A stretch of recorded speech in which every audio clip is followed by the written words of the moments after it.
And so Kimberly Crenshaw, who you may have heard of, she is credited with coming up with the term intersectionality. She writes about this quite beautifully, and she explains this. And she says that Black women sometimes experience discrimination in ways that are similar to the ways that white women experience discrimination. And sometimes they share very similar experiences with Black men. Yet often Black women experience double discrimination. So the combined effects of practices which discriminate on the basis of race and on the basis of sex. And sometimes, and this is what we're talking about when we're talking about intersectionality, sometimes they experience discrimination as Black women, not just the sum, so not just the addition of race and sex, but because they are Black women. So whatever term you use, whether you're talking about intersectional discrimination, gendered racism, misogynoir, it's this, that sometimes they experience discrimination as Black women, not as the sum of sex, not as the sum of race and sex discrimination, but because they are Black women. So now, with that set aside, I want to just give you a really sort of quick overview of intersectionality. And I like to start very much with intersectionality as this sort of whatever you call it, a framework, an analytic lens, a theory. Some people use theory. I don't use theory as much. That is really much grounded in the lived experience of Black and Latino and Indigenous women in the US. And so, as an example of how far back this goes, um, this is Harriet Ann Jacobs in her book, her 1861 book, Incidents in the Life of a Slave Girl. And what you see she's writing here in 1861 is that slavery is terrible for men, but it's far more terrible for women.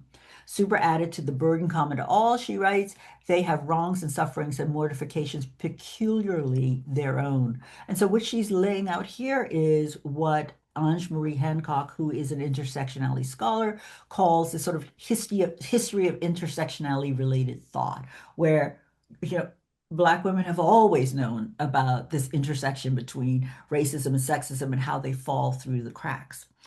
Similarly, 1892, just a few years later, we have the formidable Anna Julia Hayward Cooper, who herself had been enslaved and was just this sort of brilliant woman. She was teaching math, just really brilliant. And this is a voice from the South, from a Black woman of the South, because of course she wouldn't have been able to use her own name. In 1892, she's talking about the colored woman of today is confronted by both a woman question and a race problem, and is as yet an unknown or unacknowledged factor in both. So basically, she's talking about how Black women sort of fall through the cracks because woman at that time means white women. And when we're talking men, we're actually talking about white men or we're talking about Black men. So fast forward in history, and we get to 1977, and this is a really pivotal point in understanding what intersectionality is. And so this is the Combahee River Collective Statement that you may have heard about. And so what the Combahee River Collective is it's a group of Black feminists and Black lesbian feminists, but a few Black straight women.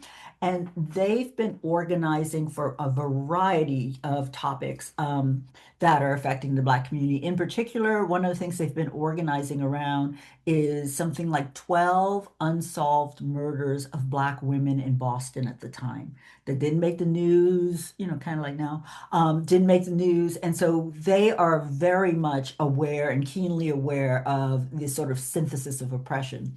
And this statement is considered, and I really urge you to read the statement. You can find it online because it's much longer than this. This is just a snippet of it. This statement is considered one of the first articulations of, or written articulations of intersectionality. Again, they're not using that word. That word comes with Kimberly Crenshaw in the late 80s. But what they say here is we're a collective of Black feminists.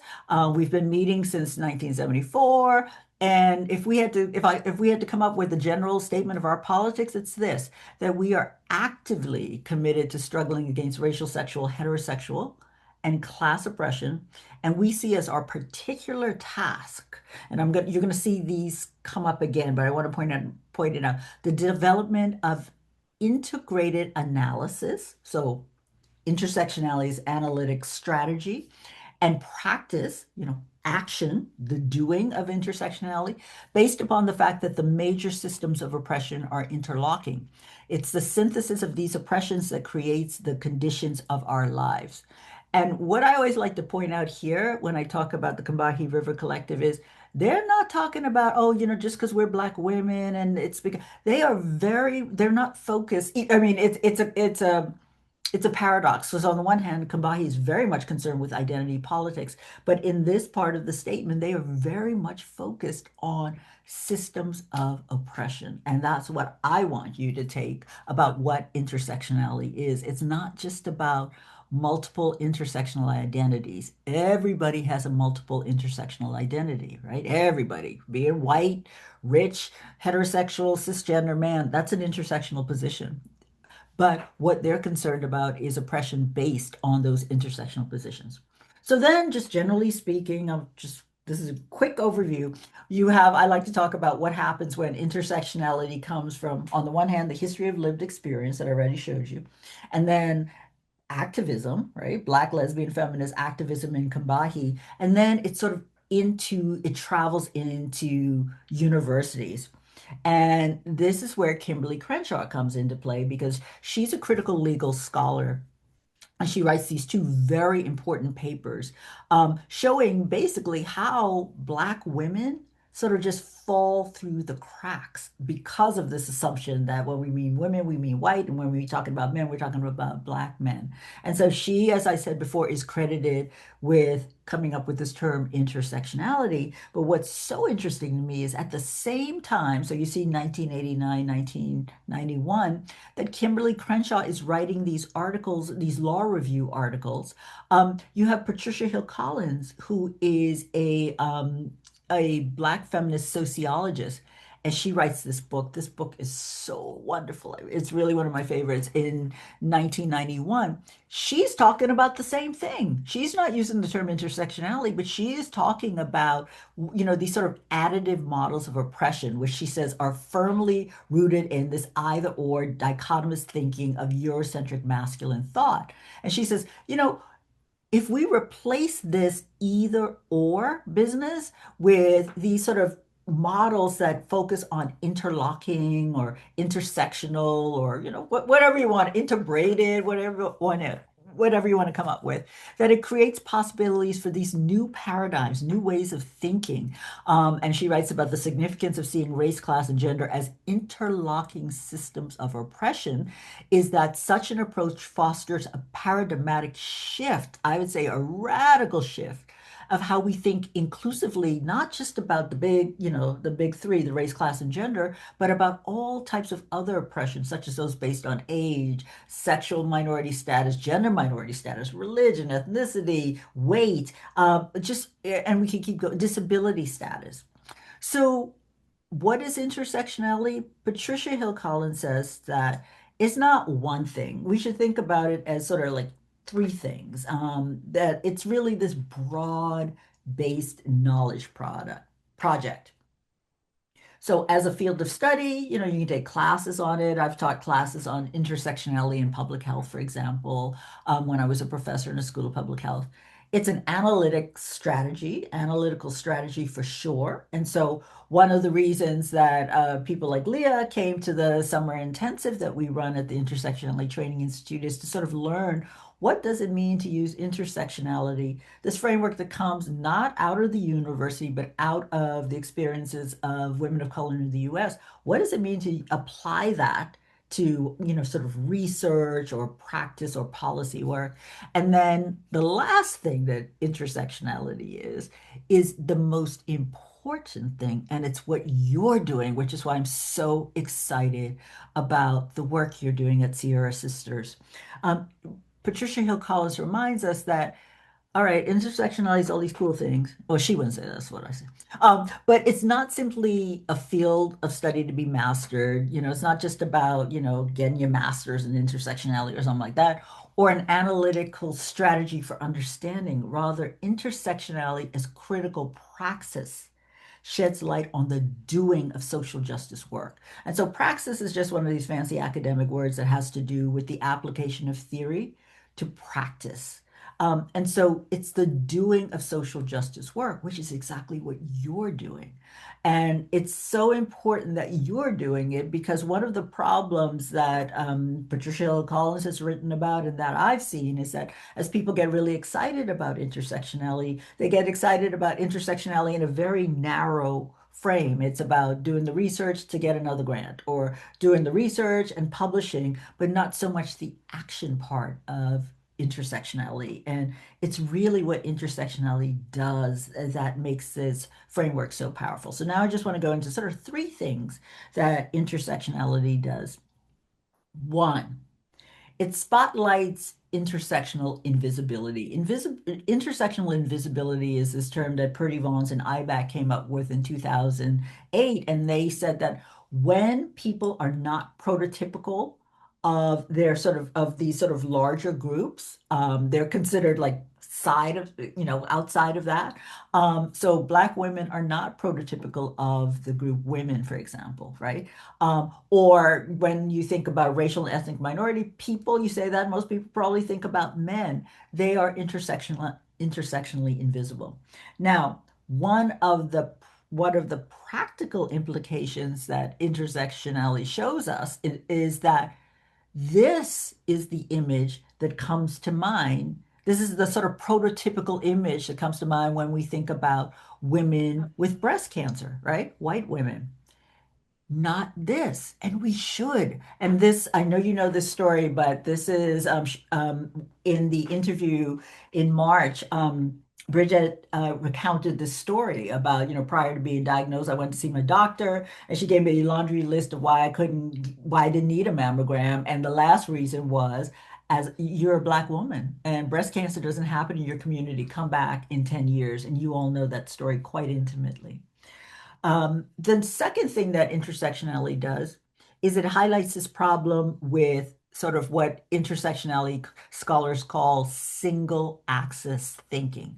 That's either thinking in terms of just race or thinking in terms of gender. And this has long been one of my pet peeves because, of course, in the lives of Black women, these are interlocking. And so this is one of the great things about being a professor and writing a lot is, when things like really piss you off, you get to write papers about it. And so this was a paper that I wrote several years ago to talk about the problem with this phrase, women and minorities, as if these are mutually exclusive groups. Intersectionality says, no, no, you cannot separate these groups, and you certainly can't separate the racism from the sexism, which is what gendered racism is, why gendered racism is so important to your work. And so just to give you sort of sort of two practical examples of what this looks like, this is a case that Kimberly Crenshaw highlighted in her, I think it was her 1991 paper. And it's the case of DeGraff and Reed, these plaintiffs who are suing General Motors, General Motors, the car company. And so what they're saying, and this is a group of Black women who are bringing suit because of the discrimination. And what they're saying is they're suing because they were last hired and the first fired. And they say that these policies at General Motors discriminate against Black women. You can imagine what happens, right? Of course they lose. They lose because the judge says, well, wait a minute, how can you say that there's racial discrimination? Because look, over here in the factory, look at all these Black men we got building these cars. And then you can't claim sex discrimination because look at all these white women in the, well, I guess at that time they would have called it the secretarial pool, in the secretarial pool. And so Kimberly Crenshaw uses this as an example of how the law was not even sort of set up to recognize Black women. And the language she uses is that, how Black women sort of fall through the cracks. And so this is my advocacy for you in the work that you're doing, because if you don't focus on racism and sexism, the specific and particular concerns, and that's a term that Kimberly Crenshaw uses, of Black women sort of just fall through the cracks because we're just focusing on the racism and not, as Philomena Essex talks about, this sort of distinctly intertwined hybrid phenomenon.